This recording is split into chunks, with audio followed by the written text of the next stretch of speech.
Je vous alerte sur un nouveau scandale. Le gouvernement piétine une nouvelle fois les droits du Parlement. Il y a quelques semaines, j'ai été désigné rapporteur du budget de la Défense nationale et des Forces armées. À ce titre, et en vertu des pouvoirs qui m'ont été conférés par la loi de programmation militaire, notamment de pouvoir contrôler sur pièce et sur place les actes du gouvernement, j'ai demandé au Premier ministre de me faire parvenir les lettres plafond, notamment pour l'établissement du budget 2025. Je viens de recevoir une réponse du secrétariat général du gouvernement. Madame Claire Landais m'explique qu'au nom de la séparation des pouvoirs, il était impossible de me faire passer ces documents.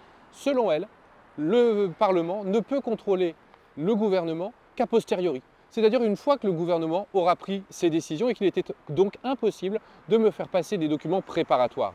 C'est là une vision extrêmement réductrice du pouvoir de contrôle du Parlement, qui est pourtant un pouvoir constitutionnel. Eh bien, il n'est pas possible qu'une instance dirigée par le Premier ministre, le secrétariat général du gouvernement, puisse ainsi réduire les droits du Parlement. Et c'est un prétexte, la séparation des pouvoirs, parce que c'est la même instance qui avait validé le fait que des ministres démissionnaires puissent voter pour élire la présidente de l'Assemblée nationale, Madame Yaël Braun-Pivet, et donc empêcher le nouveau Front populaire de gagner à la loyale cette élection.